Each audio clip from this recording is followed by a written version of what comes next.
Hey, what's going on? It's your boy BT, and I came here to talk some boxing with the thousands of True School Sports subscribers. Now, we have a new pound for pound number one in boxing, and his name is Gennady Golovkin. And I know a lot of people, especially here on YouTube, are pissed off that Gennady Golovkin is pound for pound number one because they said he can't be pound for pound number one because he had a draw and all this stuff.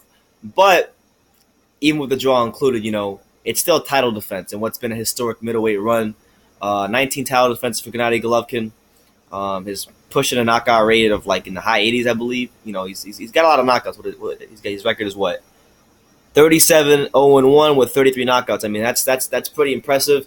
It's one of the most historic middleweight title runs in history. Then you're going to say, well, who did he fight? I mean, he's beaten some good fighters. He's beaten David Lemieux. He's beaten Mark Murray.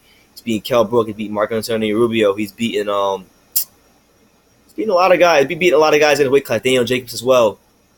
Not obviously it's not a murderer's row of fighters. It's not a great list of fighters, but at the same time, there's been plenty of guys that ducked Golovkin, and that's not completely his fault. There was guys like Sergio Martinez didn't want to fight Golovkin, Cotto didn't want to fight Golovkin, a lot of guys didn't want to fight Golovkin. So, you look at that, and then you look at how when they put guys in front of him who have been rated opposition, Daniel Gio as well, rated, Matthew Macklin, rated opposition, Willie Monroe, rated opposition that basically just, were top 10 opposition, top 15 opposition, steamrolled right through them like they were nothing. Then, Canelo was his mandatory a while ago, vacated the belt, created a new weight class, ducked him for like a year, and then they fought each other. Granted, Golovkin was not the same fighter. He looks like he's aging. If they fight again, I'll probably pick Canelo to win the rematch. But he looks like he's deteriorating. He looks like he's slipping. But I definitely think, without a shadow of a doubt, on the night that he fought Canelo Alvarez, they waited him out. They created weight classes. They ducked him. They avoided him, and he still beat him. And he beat him rather clearly, in my opinion. I just think Oscar De La Hoya and Golden Boy Promotions, they slipped Adeline Byrne a nice little envelope. And that's why you got the scorecard you got. I never even talked about the fight on YouTube, so I guess I'll give my overall take on that. I thought the fight between Canelo Alvarez and Gennady Golovkin, I thought it was obviously a tremendous fight.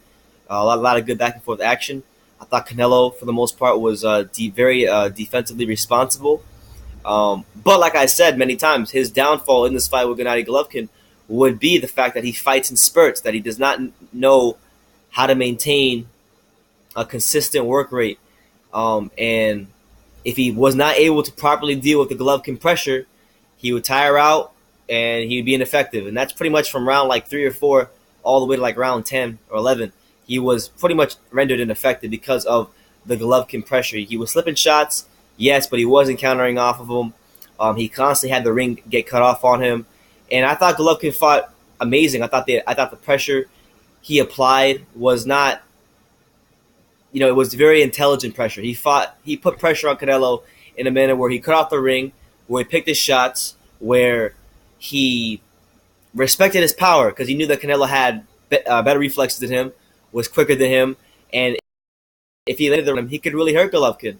And so he fought that way, and you saw Golovkin very defensively responsible. You saw Canelo sometimes throw these uppercuts and these hooks, and Golovkin would slip them. I thought Golovkin didn't get enough credit for how defensively brilliant he was in that fight. And he controlled Canelo. He backed him up with his jab. He did land some. He landed his fair share of effective shots as well. And while he maybe wasn't as effective as we're used to seeing him, he was still the more effective fighter of the ring. He controlled the pace of the fight. He just imposed himself more on Canelo, I feel. And I scored the fight as far as the rounds go. I gave Golovkin 9 of the 12 rounds. I thought Canelo did some great work in the rounds that he won, but it was just too far and few between. He would throw these amazing flurries, amazing combinations, but the way Canelo fought in that fight against Gennady Golovkin, it kind of reminded me back to when I used to box, and I would spar sometimes, and I would actually fight guys. Like when I get in the ring, I would fight guys, and I would just look for counters. I would look for just to land one big shot, and I wouldn't let my hands go. I wouldn't set things up. And that's how Canelo fought to me. He fought like people who spar in gyms and they look for one big shot, one big counter. For whatever reason, it could be that the guy opponent is faster than him, or that the other guy is applying such great and intelligent pressure that they don't know how to deal with it. They don't have the lateral movement to know how to deal with it. So he did that. He fought that way for the majority of the fight, which is why I thought Gennady Golovkin won. And I thought Golovkin fought brilliantly, and he didn't get enough credit for the type of pressure he applied to Canelo and how defensively brilliant he was in that fight. So that's just my opinion on the fight. I thought Golovkin won. I thought it was a complete performance for him. That being said, I think he deserves his pound-for-pound number one spot above Terence Crawford. And I know people are going to say, well, Crawford is undisputed at 140.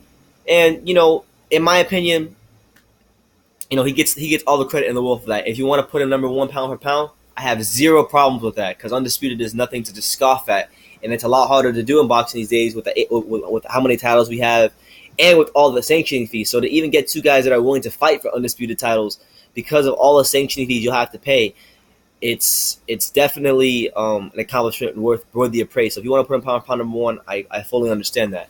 But when you look at his 140-pound run, the only quality wins he really ever got at 140, in my opinion, guys that he beat that were naturally good at the weight, were Felix Diaz and Victor Postol. I mean, he did beat Gamboa, and that could be counted as a good win because at the time Gamboa was undefeated. But when you look at it in context, Gamboa was coming off of a year layoff. Gamboa at the time too was that's not even his natural weight class. They blew him up to 135 or 130, whatever it was. So I don't know, man. Like his whole 140-pound run, though, to me, the only fighters worth a damn that he beat, my opinion, were Diaz and Postol. He fought Hank Lundy. Hank Lundy's not a 140-pounder. He fought Derry Jean. Derry Jean's not even good at his natural weight, let alone 140. So there was that. Who else did he fight? Well, Thomas Delorme, a decent, solid guy, but not nothing special. So what my thing with Crawford is like there was guys there. I always wanted to see him fight Amir Imam. I always wanted to see him fight Granados. I thought those were better fights for him. John Molina was a terrible fight for me because they say, John Molina beat Ruslan Bravanikov, which is true. But a lot of people knew that John Molina was pretty much a dead man walking at 140, and he showed that in the Crawford fight. So I don't know, man. I'm looking forward to his 147-pound move because I want to see him in there with some better guys. And he beat Julius Ndongo, a guy that deserves credit for winning some world titles on the road. But let's be honest. When you look at the skill set of Julius Ndongo, the guy is a C-class fighter who beat other C-class fighters for his world titles. So that's what it is. I got Gennady Golovkin over Crawford because you have to respect the middleweight title run that he's had. 19 title defenses, knocking everybody out. They put this younger guy in front of him in Canelo, who avoided him for about a year and a half, 2 years and some change. Then when he fought him, it was Gennady Golovkin who maintained better pace, better conditioning. Canelo got so tired and was gassing out, which is why he wasn't really throwing any punches. And a lot of that too you could attribute to the mass amounts of muscle mass that he put on. So does Golovkin deserve to be pound for pound number one? I think he does. I think he's earned it. I think from you had guys like Roman Gonzalez, you had guys like Andre Ward in front of him that were pound for pound number one. But in fairness to Golovkin, neither Ward nor Gonzalez as well. Like I love Roman, but neither one of them had a historic title reign like Golovkin has had. And I think you got to take those things. A lot of times I hear people on boxing channels say that they want to value the titles and titles mean something. But it's ironic that they never mean anything when we talk about Golovkin. And whether he beats Canelo in a rematch or not, he's put himself in the conversation with the great all-time middleweights like Carlos Monzon, like Marvin Hagler, guys who beat sound opposition time and time again. Were middleweight champions for long periods of time. So, for me personally, I have Golovkin pound for pound number one. Crawford's a very close number two, and I think Crawford will have that number one spot soon anyway. So, that doesn't matter to me because Golovkin's going to be at the sport really soon anyway. Crawford, if he continues doing what he's doing, will have that spot for a long time and be a great champion. So, let me know what you guys think in the comments down below. Gennady Golovkin is now the number one pound for pound fighter on Ring Magazine. Leave your comments down below. Take the time to subscribe, and you can love me or you can hate me, but I'm just giving being it. So until next time, take care, guys.